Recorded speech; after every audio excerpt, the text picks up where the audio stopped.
এই পুরো বাড়িতে আমার মায়ের একটা চিহ্ন তো আর বাকি রাখলেন না আপনারা। এভাবে কেন বলতেছো বাবা? আপনারা যে সব প্ল্যান করে করতেছেন না, সেটা আমি খুব ভালো করেই বুঝতেছি। ইভান, তোমাকে কিছু না বলতে বলতেই তুমি হাতের বাইরে চলে গেছো। সামান্য একটা ভুলের জন্য এতটা বছর এরকম করা কোনো মানেই হয় না। ওনাকে বলে দিয়েন এটা কোনো সামান্য ভুল ছিল না, it was a murder. Ivan,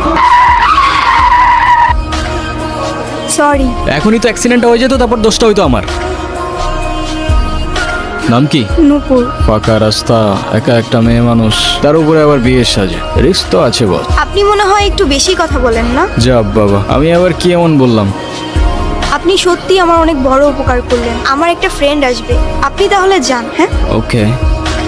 আপনি আবার এদিকে একা একা চলে আসছেন কেন? আপনার ফ্রেন্ড আসে নাই? আপনিও কি ফলো করতেছেন আমাকে? হ্যাঁ, আমিও ফলো করতেছি আপনাকে। নেন। সরি, আসলে আমার একদমই খেয়াল ছিল না। আপনি কি আমাকে একটু শ্যামপুর স্টেশনে পৌঁছে দিতে পারবেন? ওকে, প্যারা নেই, চলেন বাসায় জানে। কি এই যে পালিয়ে বিয়ে করছেন? এত কিউরিসিটি থাকা ভালো না, বুঝেছেন? না, আজকাল তো 2 দিনে ভালোবাসা হয়, 3 দিনে পালানোর পর 4 দিনে ডিভোর্স হয়ে যায়। তা আপনার কত দিনের রিলেশনশিপ? অনেক দিন। আপনার কল আসতেছে, কলটা ধরেন। কি হলো, থামলেন কেন? আমার ক্ষুধা লাগছে, খাইতে যাব। আপনি খাবেন? না। ঠিক আছে, খাইলে আসেন, না খাইলে নাই। আচ্ছা, আপনি কি মানুষ বলুন তো? একটা মেয়ে না করলো আর সাথে সাথে তাকে রেখে চলে আসলেন? আপনার ভাগ্যটাও ভালো, আমি আপনাকে 2বার জিজ্ঞাসা করছি। তা না হলে একবারের বেশি 2বার আমি কাউকে বলি না, বুঝলি? চলেন তাহলে আপনাকে পৌঁছে দেই। ঠিক আছে তাহলে, আই গেস আমাদের জার্নি এখানেই শেষ। আচ্ছা, আপনার বয়ফ্রেন্ড কই? আচ্ছা, আপনার ফোনটা একটু দেন তো। শিওর। কি হয়েছে, তুমি কল ধরতেছো না কেন? আমি স্টেশনে এসে দাঁড়ায় আছি। তুমি চলে আসছো, আসলে একটা প্রবলেম হয়ে গেছে বুঝছো। প্রবলেম মানে কি হয়েছে? আসলে দেখো, বাসায় সব জানাইছি, আম্মু বলতেছে যে মেয়ের বাপ মায়ের পরিচয়টাই নাই, সেই মেয়ের আমি ঘরে তুলতে পারবো না। আমার আসলে কিছু করার নাই, আমি আমার ফ্যামিলির কথার বাইরে যাইতে পারবো না। নেন, এই শহরের মানুষগুলোর জন্য কান্না করে লাভ নাই, মুখটা ধুয়ে ফেলেন, আর পারলে সাথে নিজের কষ্টগুলোও মুছে ফেলেন। বলছিলাম না, আজকাল মানুষের 2 দিনে ভালোবাসা হয়, 3 দিনে পালাই গিয়ে 4 দিনে ডিভোর্স হয়ে যায়। আপনার তো তাও ভাগ্য ভালো, আগেই কাহিনী শেষ। আমার সাথে বারবার কেন এমন করে বলতে পারেন? সে যেহেতু আসে নাই, আপনি বাসায় ফিরে যান। না, আমি আর ওই বাসায় ফিরতে পারবো না। ফিরতে চান না মানে? ঠিক বুঝতে পারলাম না। মা বাবা হারানোর পর আমি আমার মামা বাড়িতেই বড় হই। কিরে এত দেরি হলো যে? জায়গা যাও, বেতন দিছে না? মামা দিছে। তো খারাপ আছিস কে? টাকাটা দে। এনে এই 500 টাকা তোর কাছে রাখ। আর তোর মামি আসলি কোষ? আমি হাটে গেছি। মামার একটা বদ অভ্যাস, মামা জুয়ায় আসক্ত। 3 বেলা না খেয়ে থাকলেও তার জুয়া ছাড়া এক মুহূর্ত চলতো না। আর তার জুয়ার সঙ্গী ছিল জাহাঙ্গীর। আরে বাস মিয়া, তুমি আর খেলো না। এমনি তোমার মেলা টাকা বাকি পড়ে আছে। এমনি খেললে তো বাড়িঘর বন্ধ রাখতে হবে। এর থেকে তোমার আমি যেটা কইছি সেটা তোমার লেগে ভালো। জাহাঙ্গীর নিজের স্বার্থ উদ্ধারের জন্য সবকিছু করতে পারে। সুযোগ বুঝে আমাদের বাড়িতেও চলে আসে একদিন। রেখা, এগুলো ওরে পড়ায় নিয়ে আসো। আজকে জাহাঙ্গীরের লগে ওর বিয়া। মাইয়াডার তো কিছুই কর নাই। বেশি কথা বাড়ানো তো। যাও, ওর রেডি করে নিয়ে আসো, যাও। এই কান্তাছস কেন? তোরে না একটা পুলায় ভালোবাসে, ওই পুলাটারে কল দে। কল দিয়া পুলাটার সাথে পালায় আসা। তোর জীবনটা নষ্ট করিস না। রনি আমাকে সব সময় বলতো ও নাকি আমাকে অনেক ভালোবাসে, আমার জন্য সবকিছু করতে পারবে। আর যখন কাঁধে দায়িত্বটা পড়লো, সেই ভালোবাসা জানালা দিয়ে পালায় গেল, তাই তো? আমি তোমাকে ভালোবাসি, শুধু এই 3টা শব্দ বলে দিলেই তো আর ভালোবাসা হয়ে যায় না। সারা জীবন পাশে থেকে দায়িত্বটা কাঁধে নিয়ে তারপর ভালোবাসাটা প্রমাণ করতে হয়। আমি এখন কই যাব, কি করব, কোনো কিছুই না বুঝে উঠতে পারছি না। আপনি চাইলে আমার সাথে যেতে পারেন। কোথায়? ভব নদীর 13 পারে। এটা আবার কোথায়? সেটা আমিও জানি না, চলেন খুঁজে দেখি পাই কিনা।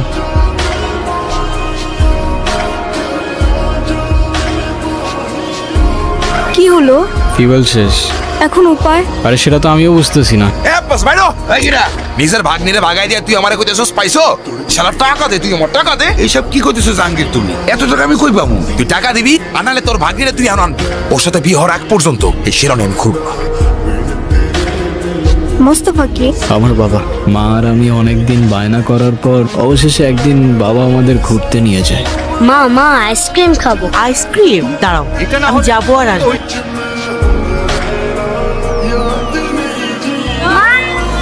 আজও যখন দিনটার কথা ভাবি, মনে হয় বাবার দেওয়া সেই সময়টা হয়তো বাবা কষ্ট করে না দিলেও পারত।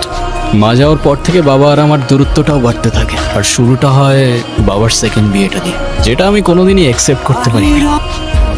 আচ্ছা, তোমার ফোনটা একটু দিবা, মামিকে ফোন করে জানাই আমি ঠিকঠাক আছি। নূপুর, সকাল হয়ে গেছে, যেতে হবে। কোথায় যাব? ওই ছেলেটার না আসার কথা। আরে ওর ভরসায় বসে থেকে আর লাভ নেই, কোথায় না কোথায় কি খেয়ে পড়ে আছে কোনো ঠিক নাই। কই ছিলি তুই? তেল নিয়ে আসছস? কিন্তু মেহমান ঠিকই নিয়ে আসছে। নপুর, আমি তোমারে বারবার বললাম যে আমি শেরওয়ানিটা পরাই, তো তুমি আমার লেগে এতটুকু অপেক্ষা করতে পারলা না? তোমার লেগে শেরওয়ানি আমি এখনো করিনি। সময় থাকতে থাকতে তোর ভাড়াটে নাট বল্টু নিয়ে কাইটা পর জাহাঙ্গীর। সময় চলে গেলে শেরওয়ানির সাথে সাথে তোর ইজ্জতটাও খুলে যেতে পারে। নপুর, তুমি আসো আমার সাথে। হাতটা ছাড় জাহাঙ্গীর। তুই জাহাঙ্গীরের লগে লাগতে ইস্তা। এই জাহাঙ্গীর কেনা তুই এখনো চিনোস না? তোর মতো জাহাঙ্গীর প্রত্যেকটা গলির মোড়ে জঞ্জালের মতো পড়ে থাকে, চেনার প্রয়োজনই মনে করি।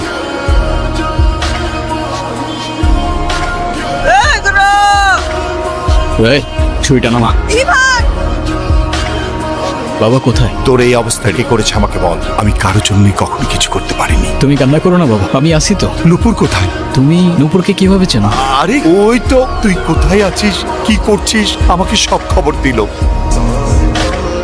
তারপরে সকালে এসে তোর এই অবস্থা দেখলাম। তোর গায়ে কে হাত দিছে খালি একবার বল, বাকিটা আমি দেখছি। বলেন মা কবুল। আমি কবুল বলবো না। বিয়ে করবি না মানে? করবে না মানে করবে না। তুই আবার এনেছিস? ওরে আজকে আমি এই সাবধানে, তোর জবানের চেয়েও ট্রিগার ফার্স্ট চল। একবার চেপে দিলে তোর কথা আর আমার কান পর্যন্ত পৌঁছাবে না ভাই। বাবা, এই জাহাঙ্গীর আমার সহজ সরল ভাগ্নিটারে ভয় ভীতি দেয়, আজকে বিয়ে করতে আইছে।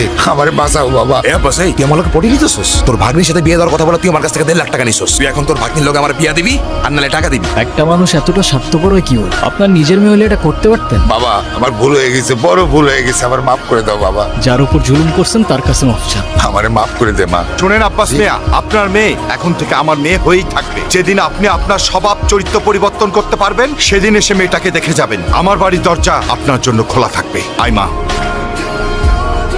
একটা জীবন সমুদ্রে তার মুক্ত একটা পাখি, আলোতে এলেই দেখা যায় বোকা অন্ধকারের সাথে। সবশেষে পাশে পরিবার, আর পরিবারই তোর লাঠি।